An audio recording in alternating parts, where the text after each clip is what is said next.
It started with a smell. Not perfume, not food, not cigarettes, something colder, sharper. I stood at the doorway to our living room, still in my work clothes, my tie loose around my neck, and watched her shove 2 thick folders into her handbag like she was packing evidence from a crime scene. She didn't flinch when she saw me. Her hands moved faster, smoother, like I wasn't even standing there. I asked her where she was going. My voice didn't even sound like mine anymore. It was thinner, higher, like it was trying to escape my own throat. She zipped the bag up with a violence that made me step back without thinking. She turned around slowly. Her mouth twisted into a smile that didn't reach her eyes. She tossed her car keys up and caught them once, casually, as if she were about to head to brunch with a friend, not blow up our entire life. "I'm leaving to be with another man," she said, her voice low and cruel. "If you dare stop me, they'll call the police and accuse you of assault." The words hit me harder than if she'd swung a crowbar into my ribs. There was no build-up, no explanation, not even a flicker of guilt. Her face was made of stone, her eyes 2 flat sheets of ice. I stood there, frozen between the urge to scream and the sick understanding that no matter what I said, no matter what I did, she was already gone. There was no talk this through, no let's work it out, not even a fake tear to soften the blow. It was surgical, precise, calculated. And then it happened. The universe, karma, God, whatever you want to call it, moved faster than me. Her phone, which she had tucked under her arm, slipped and clattered onto the floor. Face up. The screen lit up in a series of flashing notifications. Dozens of them. Names I didn't recognize. Messages popping up so fast it looked like her phone was glitching. I didn't move. I didn't have to. She dived for it, but not before I caught one text with my eyes. "I booked the hotel for us. He'll never know. I can't wait to finish ruining him." I stared at her. For a second, we both hung in the air like 2 fighters waiting for the bell. She straightened up, phone in hand, her face tight. But her voice was calm, almost lazy. "Don't you dare look at my phone. You have no right." I said nothing. I just watched. I watched the way her hand trembled even though her mouth was still curled into that smug little smirk. I watched how she backed towards the door like a cornered animal. I watched how she clutched that phone like it was a grenade she was ready to throw at my face if she had to. She pulled the door open but stopped just before she crossed the threshold. She looked over her shoulder at me and said, "You think you can keep me here? You're pathetic." And she left. Just like that. No second glance. No hesitation. The door slammed so hard the walls shook. I stood there in the quiet that wasn't really quiet, in the house that didn't feel like mine anymore, in a life that had cracked open in the time it takes to blink. But even as she disappeared down the driveway, even as her car screeched out into the night, I knew one thing she didn't. She hadn't deleted her messages. Not from the cloud. And in that moment, something inside me, something that had been begging, bleeding, dying for her, went silent. It was no longer about saving the marriage. It was about finishing the war she started. I didn't sleep that night. I didn't even sit down. I paced the house like a prisoner who had just realized the walls were made of paper, not stone. Every corner of the place felt wrong now, poisoned, unfamiliar. Her scent was still on the pillows. Her stupid coffee mug still sat half full on the counter like she would waltz back in and laugh about some joke I didn't hear. But I wasn't the same man she walked out on. Around 3 a.m. when the city was dead silent and the house groaned with the weight of its own emptiness, I hacked into her cloud account. It wasn't hard. She used the same password for everything. The name of a dog we never even owned. Some fantasy she made up to seem quirky and special. Message after message after message. I read them with a dead stare, my eyes dry, my fingers scrolling faster and faster as the full scope of her betrayal sank into me like knives being twisted. She hadn't just fallen into someone else's arms. No, that would almost have been forgivable. This was planned, premeditated, strategic. She had mocked me. She and her new boyfriend, a guy named Travis of all things, had spent weeks, maybe months, mapping this out like 2 criminals. Every dinner I cooked, every kiss goodnight, every stupid love you she muttered was a performance for her own sick entertainment. And the worst part? She had bet him money, actual money, that she could make me beg when she left. They laughed about it. "He'll crack in under 5 minutes," she wrote. "Watch." My fists clenched so hard my nails dug into my palms. I felt nothing. And everything. I wanted to smash something. I wanted to burn the house down. I wanted to wake up and find it was all a mistake. But I didn't. I just stood there, staring at the screen until the words blurred into nonsense. And then, somewhere around the time the sun started bleeding light into the room, I made a decision. I wasn't going to call her. I wasn't going to text her. I wasn't going to beg, plead, fight, or cry. She had made me into a ghost. Fine. I would haunt her. The first thing I did was simple. I gathered every item she ever left behind, clothes, shoes, the hideous scarf she loved, the expensive handbags she'd whined for me to buy, and packed them into garbage bags. Not neatly. Not respectfully. I stuffed them in like they were rotting meat. I didn't dump them in the trash, though. No. I drove to her sister's house, a woman who had always secretly hated me, though she wore a sweet mask around holidays, and dumped all of it right on her front lawn before the sun even hit the porch. Not a word. Not a note. Just garbage bags full of her precious belongings soaking in the early morning dew. By the time I pulled back into the driveway, adrenaline was surging through me, burning away the sadness that had been suffocating my chest. That was when my phone buzzed. It was a number I didn't recognize. For one brief, stupid second, I thought maybe it was her. Maybe she was calling to apologize, to beg, to explain. I answered. A man's voice. Cool. Smug. You took that pretty well, he said. It was Travis. I didn't even breathe. I just listened. She's with me now. Thought you should know, he said. She's happier. Real man, real life. You should be grateful. We're doing you a favor. And then he laughed. Not a big roaring laugh. A quiet, mocking chuckle like he thought I was some broken little toy he could poke for amusement. Something shifted inside me then, something dangerous, something final. I didn't scream. I didn't throw the phone. I smiled. A real, sharp smile. Because they thought this was over. They thought they'd won. They didn't know what was coming. I didn't answer him. I didn't give him the pleasure of hearing my voice break or tremble. I just let the call hang in the air for a few seconds, thick with everything I refused to say, and then I ended it without a word. There was no shaking. No tears. I walked back inside and sat down at the kitchen table, the same table where she used to sit pretending to scroll through recipes while really texting him about how stupid I was. I stared at the wood grain until the patterns twisted into shapes and I started planning. No begging. No breakdowns. She wanted chaos? Fine. I was going to give her chaos in a language she could actually understand. First move was simple but brutal. I called our joint bank.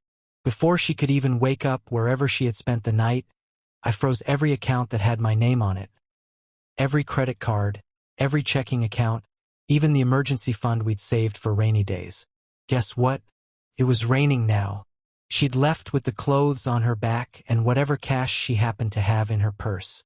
Good. Let her see how romantic betrayal feels when it's paired with financial ruin. Second move, the apartment. She'd been living there with me, rent-free, on a lease signed under my name.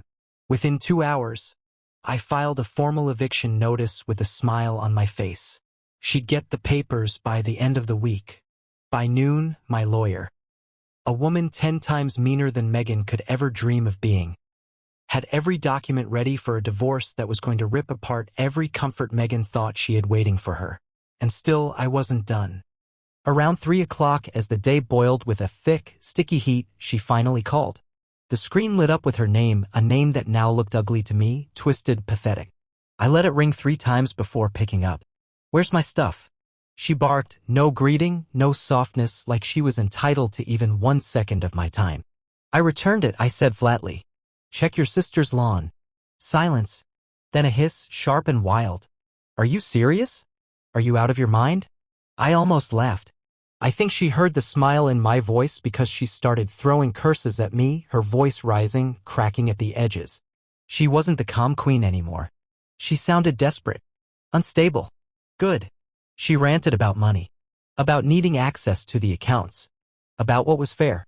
I listened quietly, savoring every pathetic word spilling out of her mouth until she finally gasped for air. You're insane, she said, voice trembling now. You need help. I leaned back in the chair, the leather creaking under me. No. I needed a wife. I got a backstabbing coward instead. The silence that followed was pure. It was the sound of her realizing she had lost control. She tried one last move. I could hear it in the careful shift of her tone. She softened her voice, slipped back into the syrupy lies she used to pour over me. "Baby, come on," she said, a fake little laugh hiding inside her words. "Don't be like this. We can talk. Maybe we rushed into things. Maybe we can figure it out." It was almost beautiful, the way she tried to rewind the damage like it could be undone with sweet poison. I didn't even blink. "You already figured it out," I said. "With Travis." I ended the call. Not a scream. Not a goodbye. Just a cold, perfect click. She tried calling back. Again. And again. Messages flooded in, starting off angry, turning pleading, then swinging back to threats. It was like watching a drowning woman reach for air that wasn't there. I muted the phone. There was no going back. Not for her. Not for me.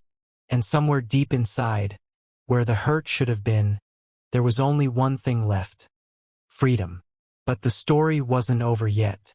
Not even close. Because the real betrayal hadn't even hit her yet. The real war was just getting started. 2 days later, she showed up at the house. I heard the knock first. Sharp, hard, furious. Like the wood of the door had personally insulted her. I didn't move right away. I sat on the couch, hands folded, letting her pound and yell for a full minute. Finally, I opened the door. There she was, face flushed with rage, hair a mess, makeup smudged like she'd been crying in her car before working up the nerve to come here. She wasn't the polished, composed version of herself anymore. She looked feral. "You absolute bastard," she spat the second she saw me. I leaned against the doorframe and crossed my arms. "Hi," I said calmly. "You forgot your dignity. Want me to bag that up too?" Her eyes bulged. She tried to shove her way inside, but I blocked her without even touching her. Just stepping slightly forward so she had to back up or slam into me and make a scene in front of the neighbors. "You locked me out of everything," she screamed. "I have nothing. You can't do that to me. I gave you years of my life." I laughed. I didn't even plan it. It just broke out of me, raw and real. "You sold those years," I said. "You just found out they're worth less than you thought." She changed tactics so fast it was almost funny. 1 second she was screaming. The next she let her face collapse into a mask of heartbreak. "I made a mistake," she whispered, voice trembling perfectly like a trained actress. "I got scared. Travis, he doesn't mean anything. It's you. It's always been you." She even reached out, fingers brushing my arm, the way she used to when she wanted something. But her hands didn't feel warm this time. They felt like snakes. Cold, slippery, dangerous. I stepped back. "Save it," I said. "You're not here for love. You're here because your little fantasy crashed and burned." She stiffened like I had slapped her. Her mouth opened and closed, but for once she couldn't find the words. And that's when the final blow landed. A sleek black car pulled up behind her. She turned instinctively, her face lighting up like a beacon. It was Travis. But he wasn't alone. There was a woman in the passenger seat, blonde, laughing, her hand resting casually on his leg. Megan's mouth dropped open. Travis didn't even look at her. He revved the engine once, then peeled away without a second glance, tires squealing a little as he tore down the street like he couldn't get away fast enough. She just stood there, frozen, destroyed. It was the first time I had ever seen her truly, completely powerless. I could have slammed the door in her face. I could have said a dozen cruel, perfect things. Instead, I leaned in close enough that she had no choice but to hear every word. "You didn't just lose me. You lost everything. And you handed it away with both hands." I closed the door in her face. No shouting. No revenge speech. Just silence. The kind of silence you can never crawl out of once it wraps around you. Through the peephole, I watched her stand there for a few seconds longer, trembling, broken, alone. And then she stumbled back to her car and drove off into the night, smaller than I had ever seen her. She wasn't a queen anymore. She was a ghost. But me? I was just getting started. The house was quiet after she left, but it wasn't the kind of quiet that hurt. It was clean, stripped, like the last rotten piece had been ripped out and thrown away. I stood there for a while, just breathing, feeling the emptiness settle around me. It didn't scare me. It felt like the first breath I had taken in years. But I wasn't stupid. I knew Megan wasn't the kind to just disappear into the night. She wasn't built to lose. She needed to win even if it meant burning everything down around her. I spent the next few days cleaning out every last corner of my life she had touched. Bank accounts, legal documents, the locks on the doors, everything. I cut her out of every shared tie, every hidden place she could crawl back through. It was brutal, exhausting work, but it was necessary. And then the next move came from her. Late one night, around midnight, my email pinged. A long message dripping with fake regret and second chances. She wrote about how confused she'd been, how Travis had tricked her, how she felt manipulated and alone. She said she wanted to meet, to talk like adults, to maybe even see a counselor. I laughed so hard I had to put the phone down. Talk like adults? After treating me like a joke in a game she was playing with another man? It was so pathetic it almost made me pity her. Almost. I didn't answer. But I didn't delete the email either. I knew this was only the first wave. The second hit a few days later, a call from my boss. Megan had contacted my workplace, spinning some sob story about how I had abandoned her, how I was unstable, hinting that maybe I wasn't fit to handle my job. It didn't work. My boss, a man who'd been cheated on twice himself, called me into his office, shut the door, and said, "Handle your business and take the time you need. We've got your back." Megan must have thought she could ruin my life the way she ruined her own. But all she really did was show everyone exactly who she was when the mask slipped. The third strike came harder. One evening, I pulled into my driveway and found her sitting on the front steps like a stray cat. She looked rough, not just tired but worn down, the kind of tired you can't wash off with sleep. As I got out of the car, she stood up quickly, wringing her hands together like a child caught stealing candy. "Please," she said. "I just need 5 minutes." I didn't answer. I just walked past her toward the door. "I'm pregnant," she blurted out. I stopped. Slowly, I turned around. She was watching me with wide, desperate eyes, her face pale in the porch light. "You heard me," she whispered. "It's yours." The words hung there between us, ugly and heavy. I studied her for a long moment. The old version of me, the one she thought still lived inside, would have cracked. Would have stumbled back into her orbit out of guilt, out of duty, out of hope. But I wasn't that man anymore. Without a word, I pulled out my phone, scrolled, and showed her the screen. It was a message she had sent Travis, a screenshot I had saved, dated 2 weeks before she left. "Don't worry, babe. I'm on the pill. Can't risk the idiot husband finding out." Her face crumpled. No tears. No apology. Just raw, brutal realization. "You're not even good at lying anymore," I said quietly. "You're just desperate." She opened her mouth, but nothing came out. For the first time, Megan, the woman who could spin a lie faster than breathing, was silent. I stepped inside and locked the door behind me without another word. Outside, I heard her shoes scrape against the porch as she stumbled away. Maybe she thought she had broken me. Maybe she thought she could just lie her way back into my life. But what she didn't understand was that betrayal doesn't just end a marriage. It ends the person you were when you believed in it. And the man she had betrayed? He was gone. Something new had taken his place. Something she couldn't manipulate, couldn't charm, couldn't ever touch again. Days passed. Then a week. No calls. No emails. No texts. It was like the world had slammed a door shut between us and bolted it so tightly even her lies couldn't slip through the cracks. I thought maybe that was it. Maybe Megan had finally crawled back under whatever rock she had come from and left me in peace. I should have known better. On a bright Saturday morning, when the world outside smelled like fresh-cut grass and new beginnings, there was a knock at the door. A soft, polite knock this time. For one heartbeat, I thought it might be a delivery or a neighbor. I opened the door, and there she was. Not alone.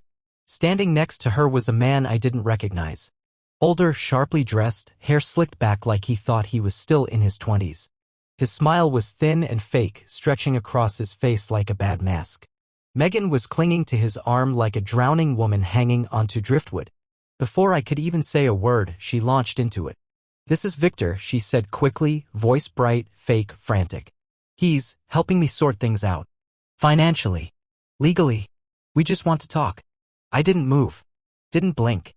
I just stood there, watching them like they were actors in a cheap, badly written play. Victor smiled, a small, oily thing. "We understand things ended messily," he said in a voice that sounded like it was used to tricking people. "Megan's just hoping for a clean, fair separation. Maybe if we sit down, come to an arrangement." Arrangement. That word felt filthy in the air between us. I tilted my head slightly. Arrangement for what, exactly? Megan jumped in, words tumbling over each other. Just a little support. Temporary. You know, until I can get back on my feet. You owe me that much after everything. The audacity nearly took my breath away. She wasn't even pretending to be sorry anymore. She wasn't begging. She was demanding. As if love had been a business deal and now she was back for a severance package after burning the entire company down herself. I leaned casually against the doorframe, arms crossed. Let me get this straight, I said slowly. You cheat, you leave, you humiliate me, and now you want me to pay you for it? Victor opened his mouth to say something, but I cut him off with a look. And you, I added, turning to Megan, voice sharp as glass, you thought showing up with another man on my doorstep would somehow make you look like the victim? Megan's face flushed deep red. But she didn't back down. She gritted her teeth and hissed, if you don't agree, we'll take it to court. I'll make sure everyone sees what you did to me. The threat hung there, ugly and poisonous. I almost laughed. It was so pathetic it didn't even sting anymore. I pulled out my phone, scrolled, and showed her the folder I had titled insurance. Screenshots, texts, emails. Proof of her affair. Proof of her plans to ruin me. Proof of her lies. Every dirty, disgraceful secret. Ready to be unleashed the second she stepped out of line. Megan's face drained of color. Victor shifted uncomfortably beside her, realizing that whatever scam they had cooked up was about to crash and burn spectacularly. I spoke slowly, clearly, so there would be no misunderstanding. You're done, I said. You have no leverage, no power, no future with me or off me. Victor muttered something about needing to make a few calls and all but dragged Megan back down the steps. She stumbled, trying to regain the control she had lost so completely. I didn't bother watching them go. I closed the door behind me, this time not with anger, but with satisfaction. They could scam someone else. They could destroy each other. But they couldn't touch me. Not anymore. I had already walked through the fire. And they? They were still burning. After that day, I didn't hear from Megan for a while. Not a call. Not an email. Not a cheap attempt to squeeze a reaction out of me. Nothing. It was almost eerie, like standing in the eye of a storm and wondering when the next strike would come. But deep down, I knew she wasn't done. A woman like Megan doesn't just accept defeat. She twists it, poisons it, drags it down with her. 2 weeks later, the final blow arrived. It wasn't a confrontation. It wasn't some dramatic showdown on my front lawn. It was a letter. A thick envelope, hand-delivered, no return address. It smelled faintly of her cheap perfume, that sickly sweet scent she used to drown herself in. I opened it with the same numb care a bomb squad might use when cutting a wire. Inside, a neatly typed letter. In it, Megan claimed that I had been emotionally abusive. She listed fake dates, fake incidents, even dragged my friends and family into it by saying they witnessed my cruelty but were too scared to intervene. She accused me of abandonment, manipulation, and financial sabotage. Words stacked on top of each other, heavy, ugly, designed not to be believed but to hurt.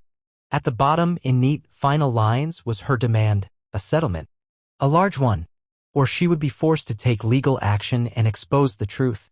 There it was. Her final, desperate card. Blackmail dressed up in legal language. I stared at the paper for a long time, feeling the blood pounding in my ears. Not anger. Not sadness. Just cold, clean focus. Because she had made a critical mistake. She thought she was still dealing with the man who loved her. The man who would have given her everything just to see her smile. The man she could manipulate with a tear, a memory, a whisper. But that man was dead. She had killed him herself. Now, all that was left was someone who saw through her and had no intention of playing by her rules. I called my lawyer immediately. The moment I mentioned Megan's name, she sighed heavily and said, "Bring the letter in. I'll shred her in court before she even finishes lying." And shred her she did. Within a week, we filed a countersuit for defamation, emotional distress, and harassment, attaching every piece of evidence I had carefully saved. Every disgusting message between her and Travis, every fake sob story she had tried to sell, every thread she had woven to trap me. The moment she was served with the lawsuit, Megan cracked wide open. First came the emails, pages of fake apologies, desperate ramblings about how she was confused, pressured, not herself.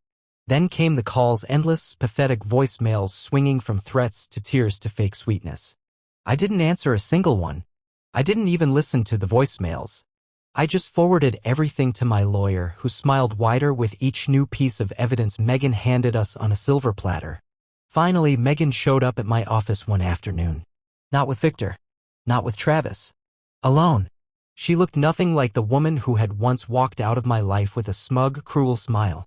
She looked hollow, worn down to the bones. A shadow wearing a human mask.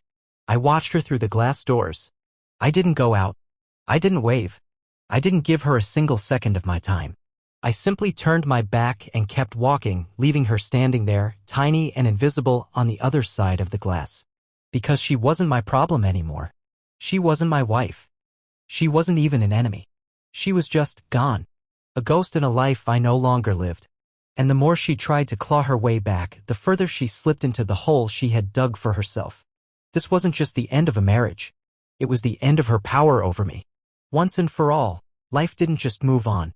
It exploded forward. After Megan's last desperate attempt collapsed under the weight of her own lies, it was like the world cracked open and let in air I hadn't breathed in years. I wasn't surviving anymore. I was alive. I started making changes everywhere, not small ones, not safe ones. I sold the house. The one we had once called our forever home, filled with fake promises and poisoned memories.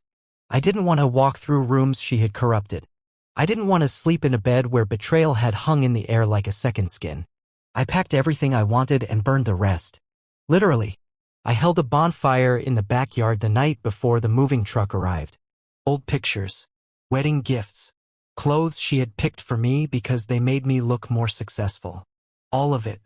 The fire roared high into the night, greedy and wild, eating away at the life I had outgrown. Neighbors peeked out from behind curtains. Let them. It wasn't for them. It was for me. A funeral for the man she had tried to destroy, and a birth for the man she couldn't even comprehend.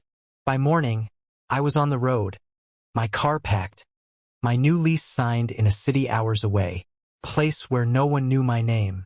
No one saw me as Megan's husband. No one pitied me. No one expected anything. Freedom wasn't clean. It wasn't peaceful. It was savage. It was lonely. It was pure. I cut ties with the people who had been her friends more than mine. I deleted the numbers of the ones who had heard the rumors, watched the betrayal unfold, and stayed silent. I rebuilt my life from the ground up, piece by bloody piece, carving out a world where her shadow couldn't reach me. And slowly, something strange started to happen. I stopped waking up thinking about her. I stopped imagining revenge. I stopped feeling the ghost of her voice in the back of my mind. She became nothing. Just another mistake in a long line of human errors. A lesson burned into the marrow of my bones. I found new places, new routines, new people. But I wasn't naive anymore. I didn't trust easily. I didn't hand over my soul like a gift to be mocked and broken. I smiled differently now, sharp, careful smiles that meant something. I loved differently, slower, deeper, with eyes wide open. I lived differently without fear of losing what I had built, because now I understood, if someone wants to leave, you hold the door open and let them run straight into the hell they built for themselves. I didn't need to chase her. I didn't need to save her. I didn't even need to hate her anymore. She had done exactly what she was meant to do. She destroyed a version of me that wasn't strong enough to see her for what she was. And in his place stood a man who didn't need her, didn't miss her, and didn't fear the loneliness she thought would kill him. I wasn't broken. I was forged. By betrayal. By pain. By absolute savage freedom.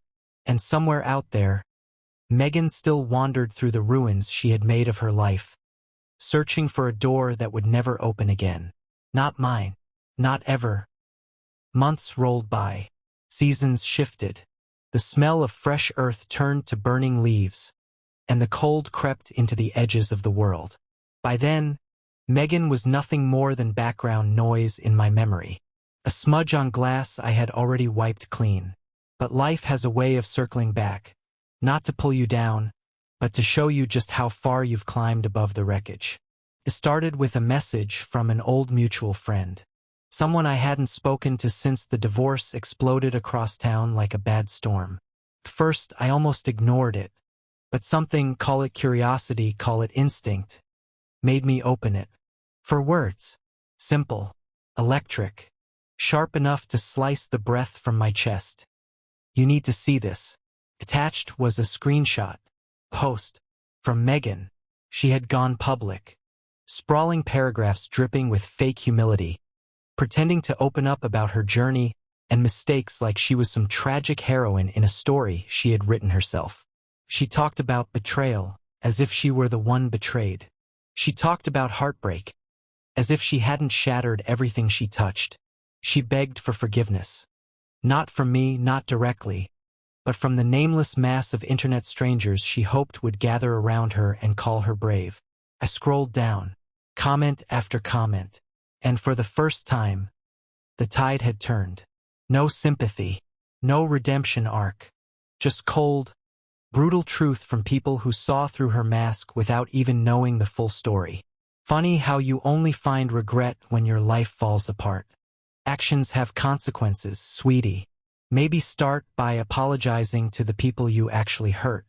Megan's carefully crafted image was crumbling right there in front of the world. And she couldn't control it, couldn't spin it, couldn't lie fast enough to outpace the avalanche she had set loose herself. I sat back and watched it happen with a strange calm filling my chest. Not joy, not revenge. Something deeper. Satisfaction. Because karma wasn't a mythical idea. It was real. It wore the faces of strangers who didn't care about her excuses. It moved through the silence she created by betraying the only people who had truly stood by her.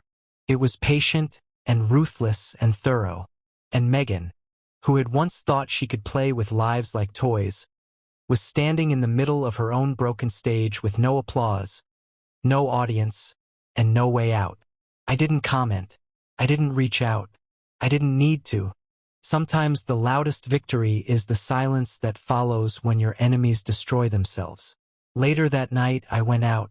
No grand plans, no big party. Just a walk under the stars in a city that didn't know me, and didn't know me anything. The air was cold, sharp, real. I shoved my hands deep into my jacket pockets and smiled. A real smile, small and private, meant only for me.